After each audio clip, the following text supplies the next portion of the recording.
Hello pilots and passengers, today's a bit of a different video. It's more personal. It's about my experience living with an anxiety disorder. Now it's quite a step away from some of the videos you're used to seeing on this channel, such as conspiracies and more spiritual things, but my anxiety is quite a big part of my life and I'd like to address that. But I thought maybe it'd help some people during these uncertain times to hear from someone else who is suffering from an anxiety disorder and how they're managing it and my experience. Anxiety to most people is just a feeling of being nervous, worried, unsure, being at unease. But for some people it's a step further than that. This feeling of anxiety and worry completely takes over their life and they can't stop feeling worried. Anxiety can be caused by all kinds of situations, so like taking an exam, going to a job interview, doing absolutely anything can cause anxiety. But for some people, certain situations and experiences can cause anxiety to the point where they just cannot cope and they get physical symptoms that prevent them from being able to do them activities and being in them situations. Anxiety can be caused by a range of things, such as other illnesses. It can be caused by phobias, like I said, certain situations, and even genetics, as if someone in your family has a history of mental health, it's more likely to get passed on to you. If you get my drift, it's not like 100%, but the chances if you have someone further back in your family who has mental health is more likely to get passed down. There's different types of anxiety disorders, such as generalised anxiety disorder, panic disorders, social anxiety disorders, and a whole range of others. Anxiety isn't just a mental health illness, it's a physical illness also, as your body enters fight or flight mode and you can get a range of physical symptoms with it, which I don't think a lot of people understand that, but I'll get into that further. There's a cycle that you go through with anxiety, which is the thoughts, feelings and behaviour cycle.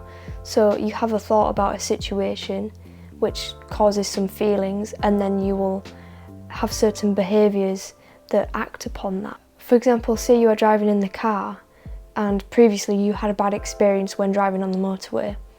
In your head you might have a thought before driving on the motorway of, oh God, I'm going to start panicking because I'm going on the motorway. Then that will cause a lot of feelings of anxiety, distress, physical symptoms such as feeling flustered or that you're going to start panicking and having a panic attack. And then as a response, your behaviour will be to avoid driving on the motorway. So taking some avoidance behaviours to prevent yourself from being in a situation where you have a reaction and feel unsafe and unwell. So my anxiety disorder wasn't diagnosed until this year, so it's a very recent thing. But my whole life I've always kind of just been labelled as someone who worries a lot. A lot about the most ridiculous things at times. Like ever since I was little, I would just be seen as shy, worrying all the time about everything. For example, when I was at school, I used to have this massive fear about being late, and I would panic about it on the way to school all the time and always ask, are we going to be late, are we going to be late? And everyone got irritated by it and it just became like a thing. But deep down it was like a massive fear of like, if I'm late, everything is going to go wrong. So before I forget, I'll say what I've actually been diagnosed with. I got diagnosed with a panic disorder and social anxiety disorder, and the two are very interlinked in a way. My social anxiety disorder is self-explanatory. I don't like social situations. I get anxiety from social situations. I find it incredibly difficult to talk to people, and my panic disorder is a lot of the physical symptoms that I get, and my panic disorder latches onto a lot of other feelings and thoughts that I have.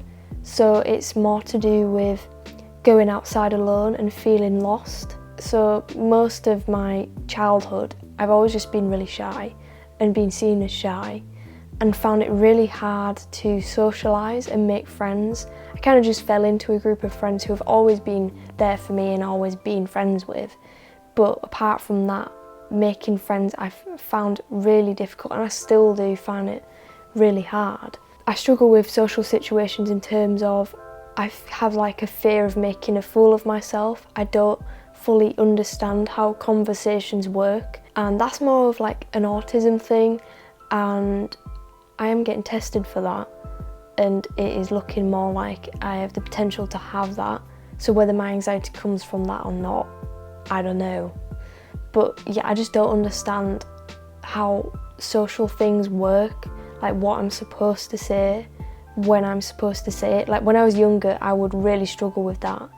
And it wasn't until very recently, and through a lot of my mum forcing me into certain social things, that I actually learned how to be a person and like talk. I don't know, it sounds really ridiculous, but it is just true. Like I didn't get it at all. Any form of human interaction causes me anxiety, really. Not so much now. It depends on the situation. For example, in the past, paying for things at the till, I would completely avoid that, so using the self-service only, so I don't have to talk to the person at the till.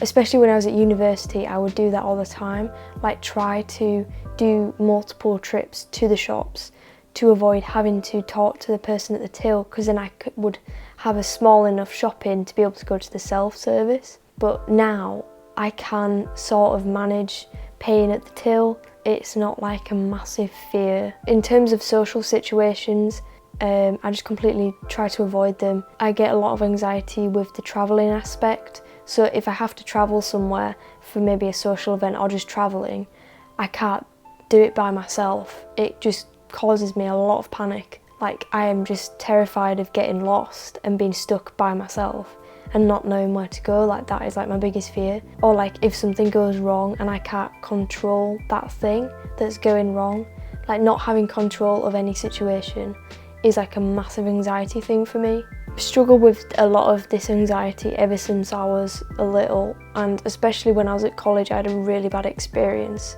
of on the bus, a bus driver had a go at me, and ever since then I've had like a phobia of buses, and I've had like panic attacks trying to get the bus when I was at uni and things like that. But now I'm taking steps to combat that, and I've got the bus, like today filming, I got the bus today into town. So I am challenging it and I'm doing a lot better, but it was awful. I hated it, just so much anxiety and panic feelings. Anxiety disorders have physical symptoms, so it's not just a mental illness, it is a physical illness, which I don't think many people understand that. Anxiety is just the thoughts in your head, and them thoughts cause physical symptoms. So when I have really bad anxiety, my physical symptoms include finding it really hard to breathe, a tightness in my chest, tingling sensation, sometimes I get like sweaty hands, fidgeting, I will pick my nails a lot, or like tapping my foot, I do that quite a lot when I'm anxious, headaches, a really foggy head where like I'm just completely out of it, I don't know where I am, and that's when it gets really bad. If I'm in a very panicky situation, I'll get a lump in my throat, and like, you know when you're going to cry, it's kind of like that feeling, and I'll get really teary-eyed and I have this feeling of like I just really want to burst into tears. Feeling sick, butterflies in your stomach, but feeling like really sick. And if it's just like a little bit of anxiety, it's just that butterfly feeling, and it's like a feeling quite on edge. And then irritability, I'll just get annoyed at people and I don't mean to do it, and then I feel really bad that I've got irritated about the smallest things. And during the times when I'm quite anxious, I will just snap at people, and I feel awful about it, 'cause it's not me that's snapping, it's because of the way I'm feeling is making me quite irritable. That is like one of the biggest things for me, is I get really irritated at people and I really don't mean it. Like, honestly, I don't mean it at all. It's just because my head's a bit of a bozo sometimes. Low mood is another one, so just feeling down and just feeling in the dumps, and that everything is just a load of balls, and you just don't enjoy the day, and you just feel really down about everything, and you find things difficult to enjoy, and it makes you quite lethargic, and you just think, what am I supposed to do myself? But then you worry about the fact that you're not doing anything, and it's just like a terrible cycle, not fun. Insomnia is another one, finding it incredibly hard to fall asleep, stay asleep, and have any form of decent night's sleep. I used to suffer from that a lot when my anxiety was really bad, and it'd be certain situations like Obviously, when I was doing my GCSEs and my exams, I would just never sleep properly at all, but I think most people go through that. But even if it's just thinking about past things that I've said, didn't say, literally just overthinking things will make it so that I find it really difficult to sleep and not think about them things. And it's easy for people to say, just don't think about it, it's said and done now, but that is a very difficult thing to do because you're thinking about every outcome all the time. My thoughts and experiences that I go through are, going out alone is scary because I'm going out by myself. There's no one else there with me. It's kind of one of the things where like I'm stuck in my own head, so I'm worrying about things and it means that I'm not distracted. A fear of not knowing what people's intentions are because I find it difficult to understand what people are thinking or what their intention is. Like when you walk down the street and someone walks past or is going to walk past you, I don't know what that person is intending to do or what they're outside for, which sounds a bit autistic thinking about it. Another thing with going out alone is getting lost, which is my main fear, like not knowing where to go. So if I get the bus, I'm terrified of that because buses don't go in a straight line, they go wiggly, which sounds really dumb, but they go to places I don't know. What if I don't know where to get off? And then if I get lost, what do I do? It's kind of one of them things.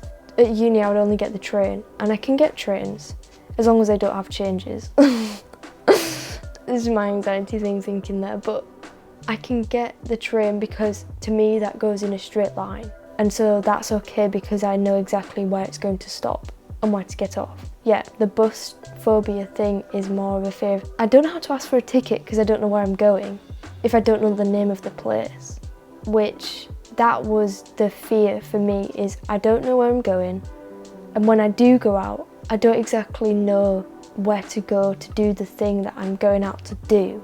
Partially because I don't have any street sense because of my anxiety, which is, it sucks because I've missed out on so much. Talking to people, if it's someone I don't know, I really struggle with that because I don't really know what to say. I don't know how to converse sometimes. I don't understand like what I'm supposed to talk about or how to keep a conversation going, which is really not fun at all. And even with my friends, like there's times when I talk, where I remember like at college or just talking with my friends, they find it much easier to talk to people. And I always found that when I would sit and talk with like a friend one-to-one, some of them would like not talk back. That caused me a lot of anxiety because it's like, am I not very interesting? Am I quite a boring person? Do I have nothing in common with them to talk about things? And most of the time we'd just sit in silence, and I felt really bad because it's kind of like makes you think that you're like on the list of people they choose to talk to or be friends with. It makes you feel like you're quite low on the list as someone they would pick to spend time with.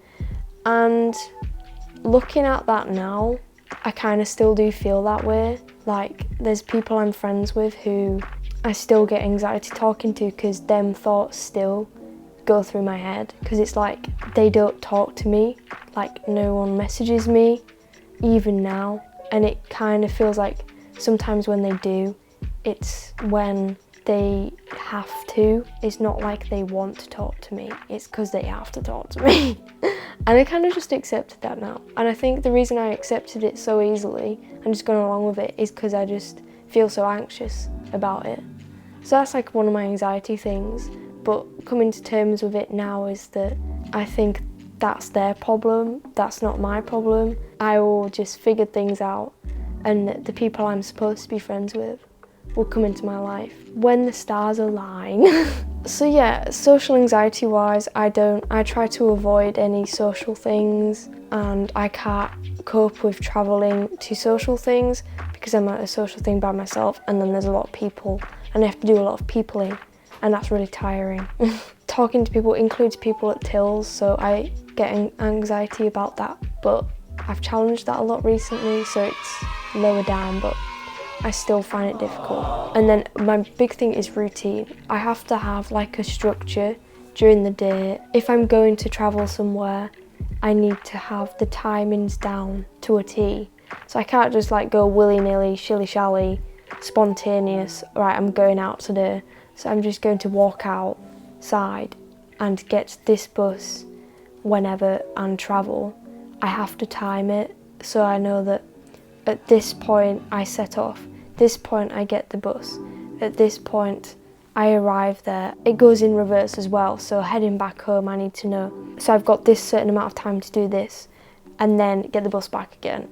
Yeah, so it's quite tiring, but if I stray away from any form of routine, it causes me a lot of stress. I think I've challenged that a lot. Like, I have some flexibility. I still don't have a lot of flexibility, but just a little. So part of anxiety is avoidance, and that is just avoiding any situation where you don't like it and it causes you anxiety and it causes you to have the physical symptoms. So my avoidance is basically just avoiding any situation I don't like. So going out by myself, I will avoid this by going out with someone else. Previously, I would just, if I wanted to go into town, I would go with my mum. Same with if I wanted to go anywhere, I would just go with someone else, which sucks because it's frustrating because you want to be independent. This includes travelling, as previously I would just not travel by myself. I kind of got forced into travelling alone and getting used to that when I went to university, which was an absolute godsend because it forced me into the situations that I don't like. So getting the train, I was terrified of getting the train. But now I actually quite enjoy getting the train because you can just sit there and just chill and just look out the window, or just staying at home and not going out at all, because home is a safe place, and that's what I used to just see it as, and I still do see it as that. I've got a long way to go. For my social anxiety side of things, I completely try to avoid them. So avoid any social events, come up with excuses so I don't have to go to social things. So like saying I'm ill or I have a family thing on. They were like my two main excuses. Looking back, I do feel bad about using excuses. The thought of going to certain social things, especially if they were like in town, so I'd have to travel there, would cause me so much anxiety that I felt really unwell. So I just kind of thought it's not worth it. Routine-wise, just having a set structure. And that was part of my avoidance, because if I have a set structure, nothing can go wrong. Therefore, I don't have anxiety if I stick to a set routine. The impact that this has had on my life, I'd say, is pretty drastic, considering I've only been diagnosed with it this year. I've missed out on a lot of opportunities. That is like one of my biggest regrets, because there's so many things I could have done that I just didn't do because I felt too anxious and I couldn't cope with the thought of doing them things and putting myself in that situation, because I get the physical symptoms and potentially have a panic attack, which was my worst fear, especially if these were social opportunities or job opportunities as well, missing out on things like that. I have a really poor social life, which has been one of my biggest frustrations, because I've had a lot of anxiety moments and crying about that out of frustration, because I don't have many friends. And even now I don't really have many friends. I don't really tell them about my anxiety because I kind of feel like I don't know how people will react to it, which is just honestly how I feel about it. It's friends who, they don't message me much, or I feel anxious about messaging them, which sounds really daft. It's a stupid situation. I don't really know how to approach that situation, even now. It's quite lonely, but at the same time, I look at it and I think the right people will come at the right time. I'm just trying to get out there more, be more social and talk to people I don't know. One of the big impacts as well is just frustration. Wanting to be independent and do things that other people do. Simple things, being able to go wherever you want, being able to go to the shops and do shopping and not fear about paying for things, being able to go into a coffee shop and sit down and have a coffee. I still struggle with that and I avoid that still.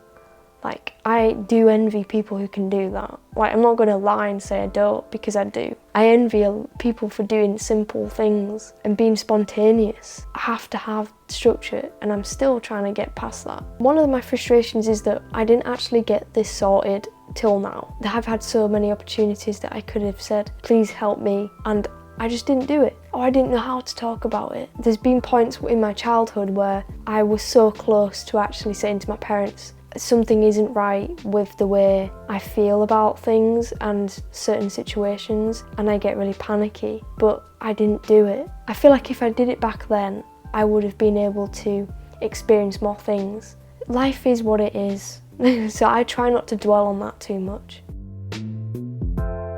The steps that I'm taking to combat my anxiety is CBT. So I'm doing CBT therapy right now, which has been an absolute godsend because it's helped me not only understand anxiety, but understand myself and why I actually feel this way. It's given me steps to take to actually challenge my anxiety and realise that it's just thoughts in my head that cause this. And to think about, why is my anxiety the way it is? Why do I think that way? I do a module each week on different things. So spotting thoughts is one of them. So identifying the thoughts that come into your head that are quite negative or cause anxiety, and then just letting them float off. I'm supposed to be getting tested for autism, but because of the situation we're in the world, it's all very delayed. But I've been referred to an autism testing unit. I'm yet to hear anything about that because there could be a link between autism and my anxiety, because it's hard to diagnose girls with autism. Whether or not I have autism, it doesn't matter to me, but it could provide some answers. I'm challenging my anxiety by exposing myself to the things that I hate.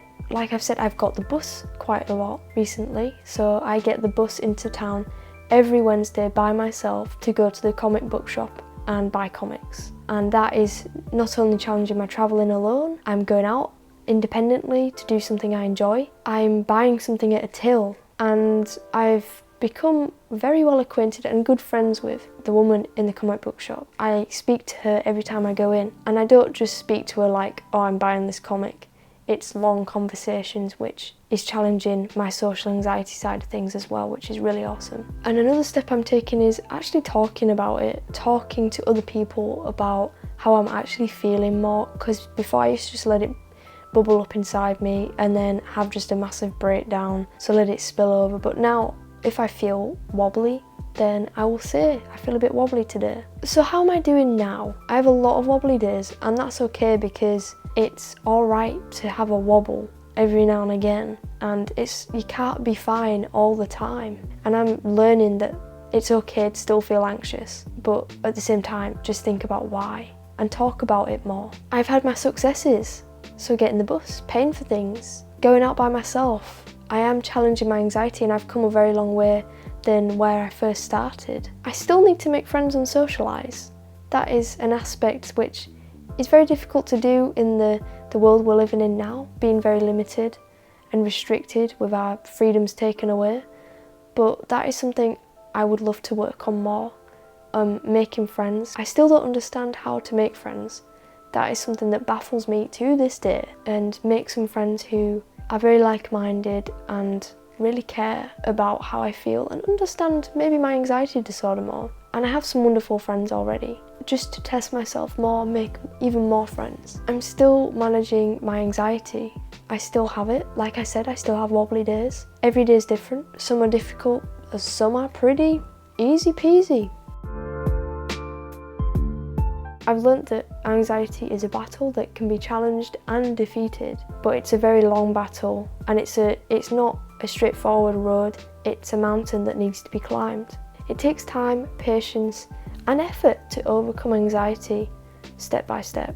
I recognise that the negative thoughts will pass, and all that needs to be done is identifying them thoughts and recognising them, but then letting them go, rather than focusing on them for too long. I've learned that I need to be kinder to myself because often I'm quite negative, and some of my anxiety does stem from just negativity. Taking time out for myself is important because I focus a lot on trying to do my best all the time, and I can't be like that 24/7.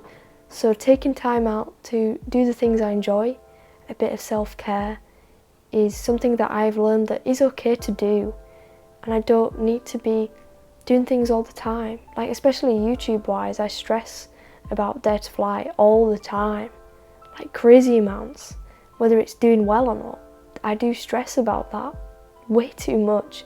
But then I recognise that I do have a life. Whilst Dare to Fly is part of my life, caring for myself and doing other things and other things that I enjoy is equally as important. And it's okay to speak out, and I shouldn't be afraid to speak out, as should you if you're suffering or you have anxiety. Speaking out is one of the most important things.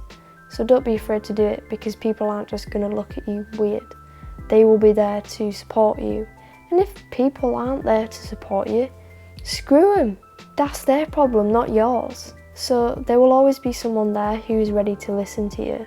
And getting help isn't difficult. I got onto a CBT course very quickly. So help is there if you need to reach out. And it's worth doing, because it will help you change your life step by step. There's a lot of coping strategies that I have to deal with my anxiety, but there's way too many to list, and I think it would be helpful if I did this in a separate video. So I'm going to work on a future video of coping strategies for anxiety and the things that I do to manage it. I hope this video has helped in any way. If you struggle with anxiety, just know that you're not alone, you're not weird, and it's okay to have anxiety. More people have anxiety than people realise. A lot of people are very high functioning anxiety or haven't even been diagnosed with anxiety. It's okay to ask for help, is the big thing I would get across.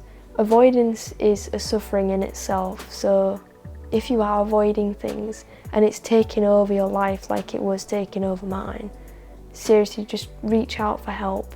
Talk to your friends, your family, whoever you feel comfortable with. And if you're not confident enough to get help alone, ask someone to do it with you, because that is basically what I did. Trust me, things will get easier once you start working through it. And I'm so thankful that I was surrounded by so many loved ones, and still am, my wonderful family and friends. I'd just like to say, if you'd like to transition to Parler and support the channel, please subscribe to Dare to Fly Today and get ready to take flight. Turn on notifications so you get notified every time I upload a video, and share this video with others. Leave me a comment down below if you have experience with an anxiety disorder, or are on your own journey of recovery and figuring things out and getting help and making changes to your life to challenge anxiety. Kick it in the arse, seriously. I have a Ko-fi page where you can make a one-off donation to Dare to Fly to help support the channel and the content that I create, along with a Patreon where you get access to exclusive perks, including an exclusive Discord server and access to content before it even hits YouTube, and some little cheeky behind the scenes stuff. Links to my Ko-fi and Patreon are down below in the description box, so please check them out. If you want to stay in touch with me, you can find me on social media, on Twitter at daretofly777. I do also have a TikTok now, which will be shared on my Twitter, and that'll be just interesting little things about my carnivore diet and such. I'm most active on Twitter, so if you want to talk to me, even if to reach out to me if you've been affected by this video, then go ahead, my DMs are open, and you can just see what I tweet about and what I'm ranting about. So thanks for watching this video, guys. It means so much to me to have so much support. Love you all very much, and I hope you have a wonderful day wherever you are. And as always, fly high, fear less.